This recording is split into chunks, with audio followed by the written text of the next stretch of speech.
Am I the a-hole for telling the person I'm dating I don't have kids? Plus update. Original post. I, 28 male, recently got into a car accident. I'm fine. I wasn't at fault, but my car was a total loss. I'm happy about it though. Normally, I get a new car every year or so, but because of the loan I had to take on this one, I kept it for longer and was genuinely bored of it.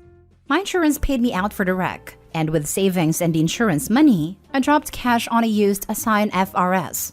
For those unaware, it's a little two-door stick-shift sports car. The problem starts with the girl I'm seeing, Jen, 24 female, and her son Zeke, 3. I was showing Jen the car, how much I liked it, and that it was a goal for a long time to buy a car of this caliber in cash. She got in, saw the back seats, and said, "Wow, you really can't fit anyone back there, even a kid."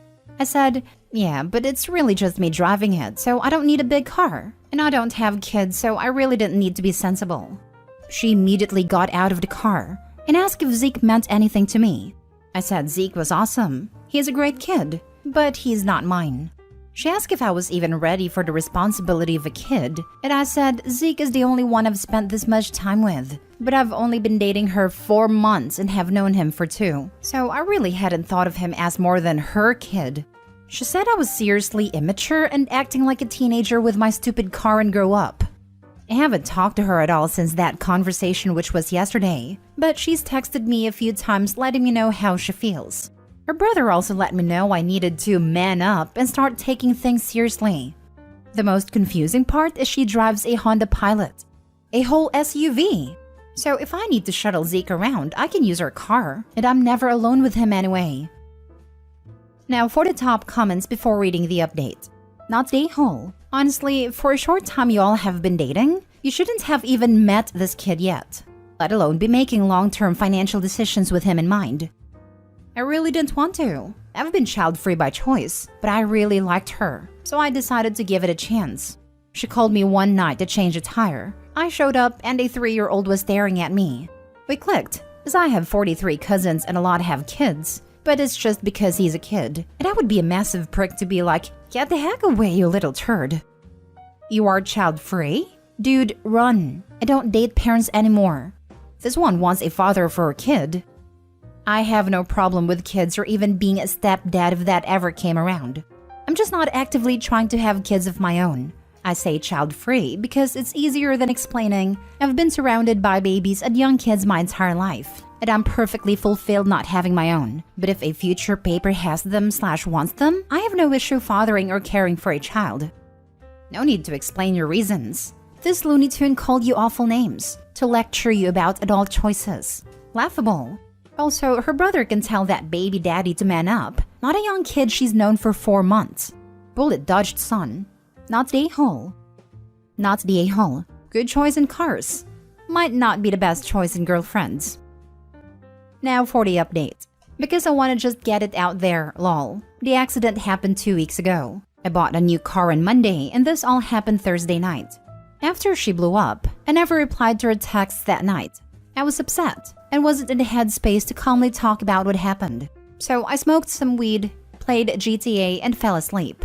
I worked today, Saturday, and wasn't able to check my phone. I work at a shop building high-performance cars on Saturday, so I need all my focus going to clients that spend $20,000+ on these things. I came home and had a small conversation via text with her, where I then made this post. After, I told her over text I'm not selling the car, but in a few months I'll finance a truck since I need one to tow the boat. I promise I'm not rich, just professionally poor. I buy junk and fix it up. And she did not think this was an acceptable response. I left it alone again and went to my parents' house to hang out with them and relax. She called me, absolutely hammered drunk, and went on a 20-minute ramble about the choices I make in my life and how she expected me to be a better person. I don't want to get this post banned from the subreddit, so I'll just say I no longer have to worry about being Zeke's stepdad or what Jen thinks about my automotive situation. I really liked her, so it's kind of a bummer, but these comments and her phone call opened my eyes to a big pot of marinara flag she was cooking. That's really the only update I have. I really hoped it'd be more dramatic, lol. I went into this thinking Opie hid the fact that he had kids from his girlfriend or something. But yeah, I'm on his side for this. 4 months is incredibly short, and expecting him to basically adopt her kid after that is daft.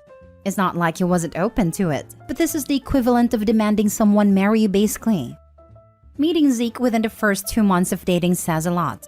Opie wants a relationship, Mom wants a family. She's already judging his actions through a "why aren't you thinking about our kid" lens. And even had her brother call him to man up.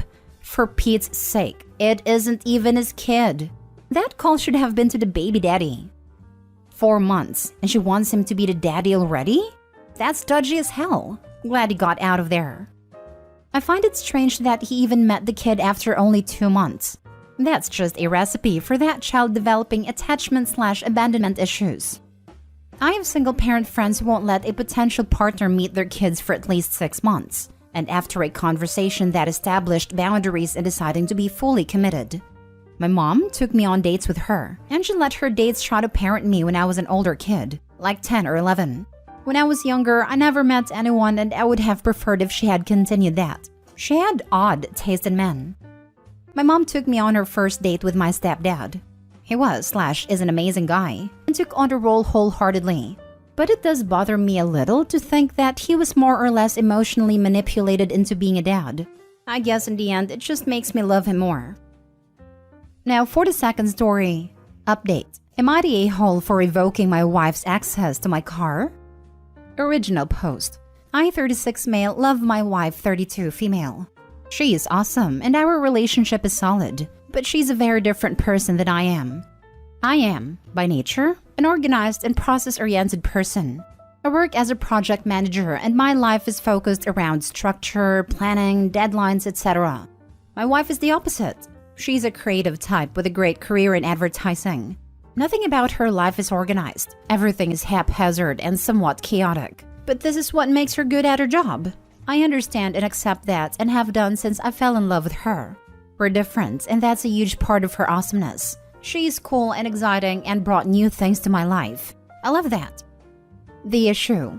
We both have cars. My car is newer and has better tech, but they're similar. But I keep my car clean and tidy all the time, while her car is a mess. Garbage, empty coffee cups, trash rolls around when driving, etc.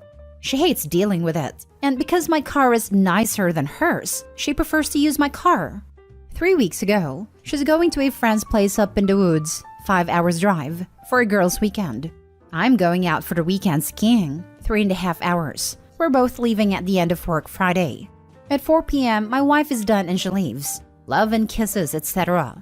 When I finish at 7:30 p.m., I'm antsy to get going, so I go to load my gear. But when I get outside, my car is gone, and hers is on the driveway. I thought, what the heck? Did she take my car?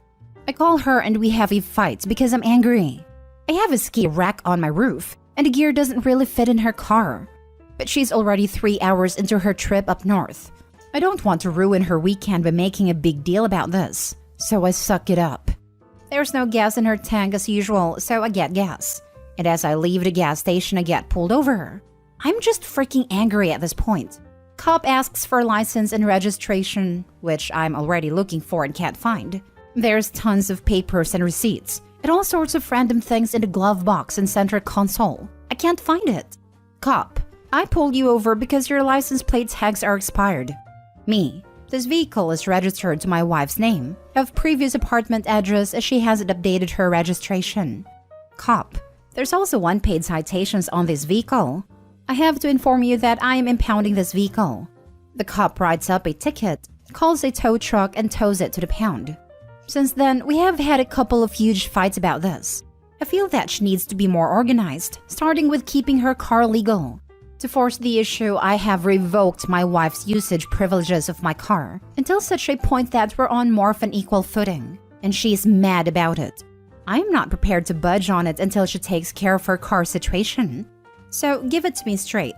Am I being an a-hole about a car? Now for the top comments before reading the updates 8 months later. Not a-hole. Wow, she really screwed you over. How can she even be mad at you? She should be apologizing. Okay, to be fair, she did apologize profusely when she found out what happened. She's not mad at me per se. I think she's mostly mad at the situation and probably a bit embarrassed. But yeah, it did seriously screw me over. Found out what happened? Dude, she's well aware that she got tickets and didn't pay them. She's well aware her registration is expired. She took your vehicle because it's legal and there was no risk of her getting pulled over and the car impounded.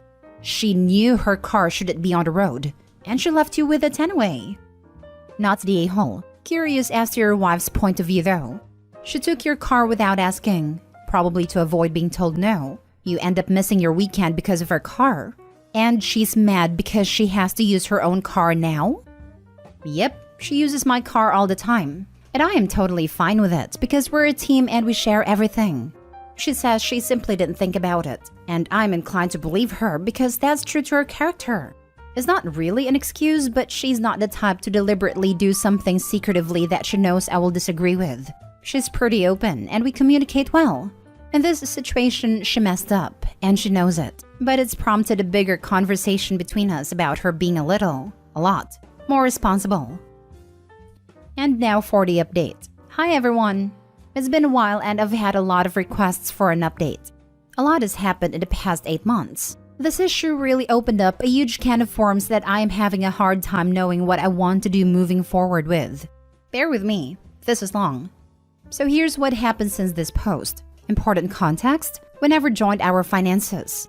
We have separate bank accounts where pay goes into, and a joint account that we both put our monthly funds to cover joint expenses. And it's been working fine for years. We also have separate accounts for things like cell phones, car insurances, and other stuff that we had before we got together.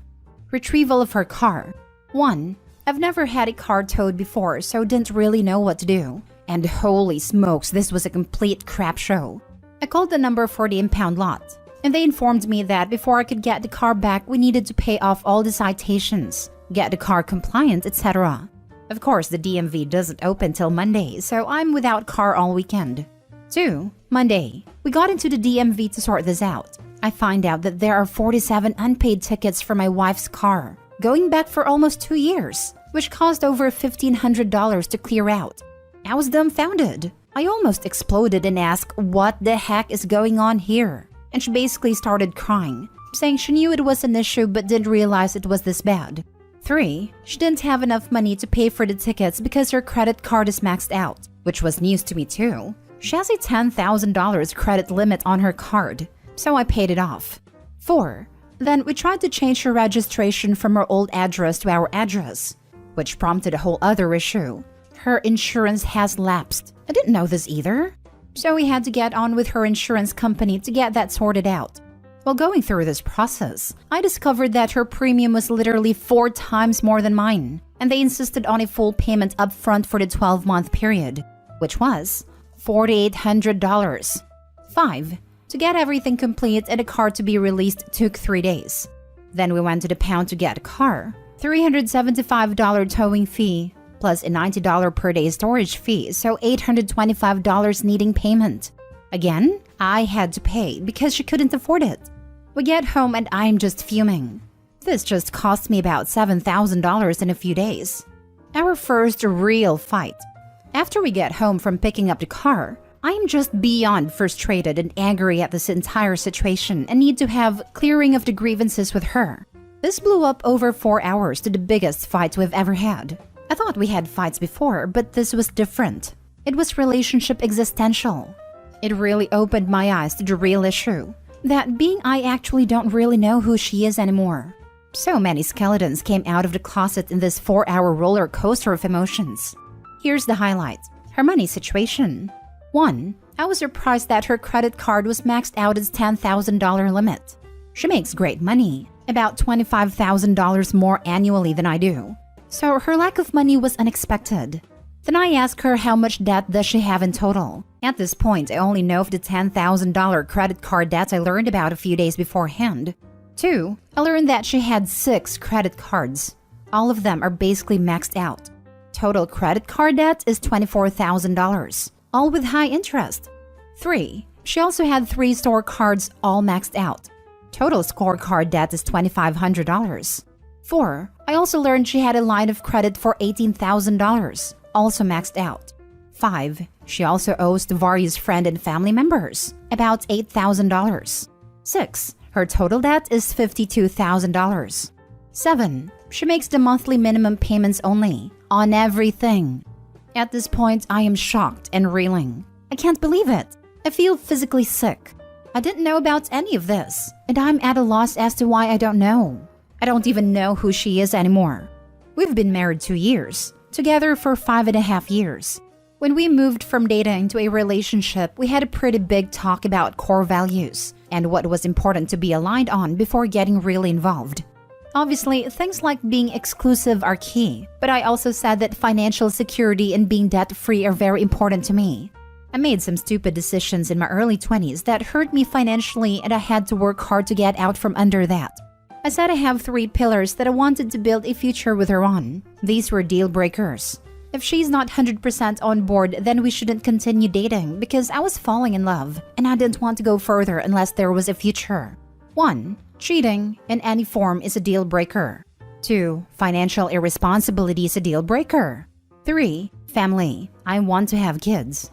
I reminded her of this in the fight, and she said that I had come on too strong at that point about financial irresponsibility. She already had most of the debts at that point and decided to not say anything at that moment, which she acknowledged was a mistake because she thought I would have broken up with her there and then. Then she kept hiding it because she wanted to try and rectify it before I found out, but she couldn't. She also pointed out that I never asked about her financial situation, which is true. I didn't. So that was where we were. At this point, I was pretty upset, and I have to leave the house. So I left and went to stay at a friend's house for the night, which ended up being a couple of weeks in the end. The next morning when I woke up, I felt devastated. I had to take some time off work because I couldn't think straight. I kept racking my brains to understand how this happened. How did I not know? How did I not see the signs or evidence? I felt betrayed. It was like I had been cheated on, but somehow worse. I couldn't bring myself to speak to her for the first few days because I was so upset and or angry. I am not usually a very emotional person, so this was difficult to process. I would go from rage to tears to rage to despair in a few minutes. I didn't trust myself around anyone to not be a raging a-hole. She was blowing up my phone asking me to talk to her and come home, but I couldn't. Eventually, I asked my friend to call her and tell her to give me some space and time, which she did.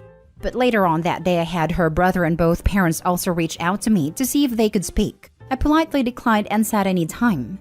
Obviously, she was going through a tough time too and reached out to them for help. The last 6 months have been hard, but we're working through it. We're both committed to that. But I am still struggling with the enormity of the situation. I still can't help feeling betrayed. I have lost a lot of trust in her, but we're in a couples therapy to get through this. She's trying really hard to make it work, correct her mistakes, and work on being a more organized and reliable person. I see that. She's made some real major changes in how she runs her finances. She's taken debt counseling sessions and is following those teachings quite diligently and being really transparent with her situation. In the last 6 months, she's consolidated all the cards into one loan and canceled all her old cards. The debt is down to $14,000 since this all started, so this is all super positive. So I am hopeful this has a good ending.